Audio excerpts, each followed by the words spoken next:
There are 7 ways to increase the power for your paragons, and 4 of them changed with this last update. So let's go through them and I'll show you the best way to increase their degrees. The first way to get more power is to sacrifice extra tier 5 upgrades. This does not include the mandatory 3 tier 5 upgrades needed to make the paragon, but only extra ones on top of those. This can only be done in co-op unless you have the master double cross monkey knowledge point that lets you place down 2 crossbow masters. These extra tier 5 upgrades now provide 6,000 power each as opposed to the 10,000 power that they used to. If you don't know what power is, it's what determines the degree of your paragons, and in short, the more power it has, the higher degree it'll be. And I made a paragon calculator to help show this relationship. But extra tier 5 towers are kind of like getting an extra fry at the bottom of the bag. It's not the full serving of fries that it was a patch ago, but it's still nice to get. Onto the next category, which is non-tier 5 upgrade sacrifices. This one didn't change, so we'll cover it quickly. Each upgrade you sacrifice that's tier 4 and below gives 100 power, so if you sacrifice a 022 dart monkey, that would be 4 upgrades giving 400 power. Unfortunately, this category caps out at 10,000 power, which is only 100 upgrades. This is the cheapest way to get extra power, so you should always be trying to fill it out. If you're on a budget, the easiest way to do this is to get 25 tier 2 monkeys and pick the cheapest 2 paths. So if you're going for a dart paragon, this would be 25 022 dart monkeys, and for a wizard, it'd be 25 202s. Getting these 25 tier 2 monkeys is like buying in bulk at Costco. You're not sure you need that much, but it's such a good deal you should never turn it down. One thing to note is that this does not count any of the upgrades on your tier 5 monkeys, even if you crosspath them. This means you can skip the crosspathing on your tier 5 monkeys if you want, but normally these upgrades help them get pops, which we'll talk about later. Next, we have the total cost of sacrifices.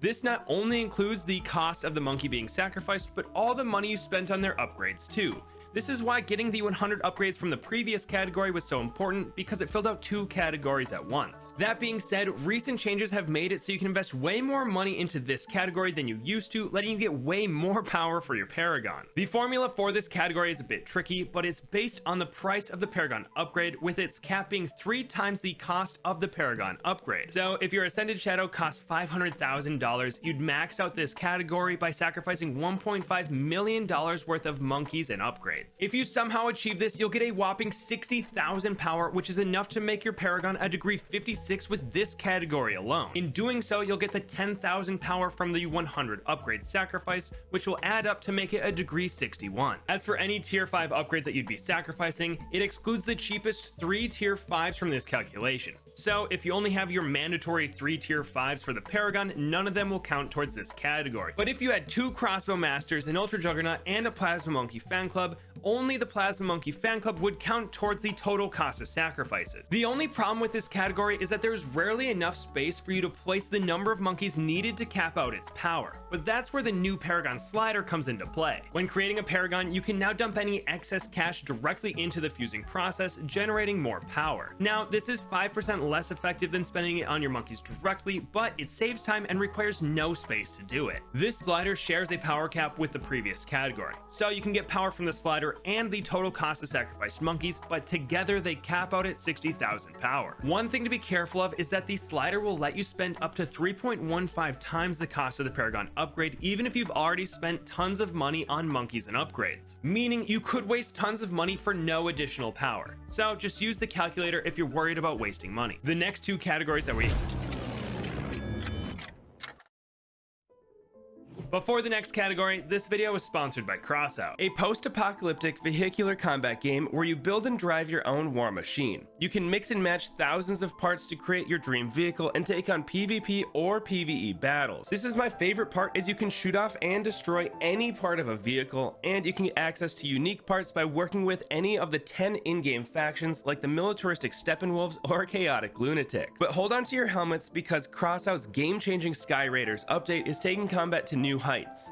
Literally. Now you can soar above the wastelands with your very own custom-built flying fortresses, outmaneuvering opponents on brand new aerial maps. Finally, you can join forces in the global faction war, where you'll compete for some of the most valuable loot in Crossout. So play Crossout for free on PC, PlayStation, or Xbox using my link down in the description, and you'll receive a limited Sky Raiders bonus pack.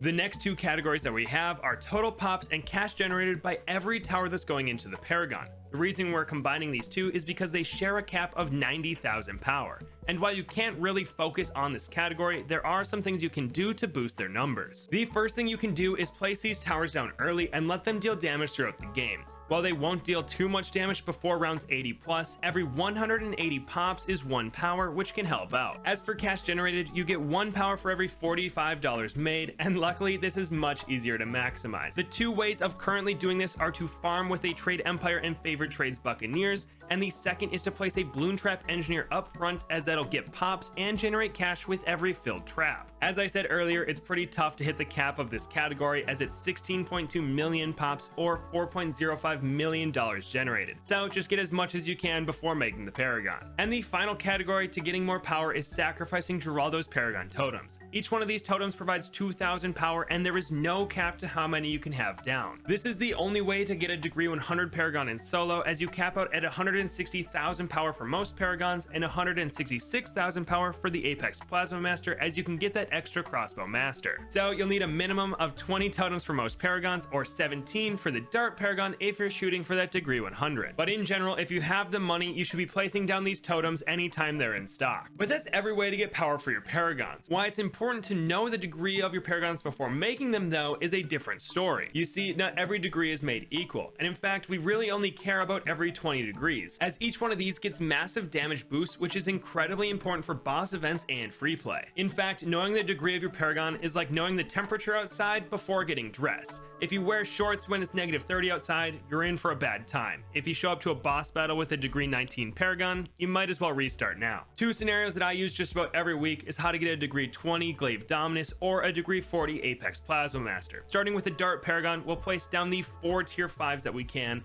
25022 Dart Monkeys, and then put a bunch of money into the slider. The amount depends on the difficulty, but if we're playing on medium, we have to put in $44,000, and if we're playing on hard, we'll have to bump that up to $54,000. With the Glaive Dominus, all we need are the 3 tier 5s and 25022s. Sometimes this will be enough to give us a degree 21 Paragon, but if enough of the boomerangs are in range of discount villages, it'll only be a degree 20. Either way, this guy will destroy tier 3 bosses on normal and elite runs. But don't forget to check out Crossout, the game where you can destroy vehicles part by part in either online or in adventure mode, where you play through an open world campaign. Just remember to use my link to get the Sky Raiders bonus pack. And if you want to use my Paragon power calculator and maybe help me make it better, use the links down in the description and join the Discord to let me know if there are any mistakes. There is another calculator that I have linked below that's probably better and has more features like tower costs and how much income you'll make that round, but mine is blue and has pictures, so it's basically a tie.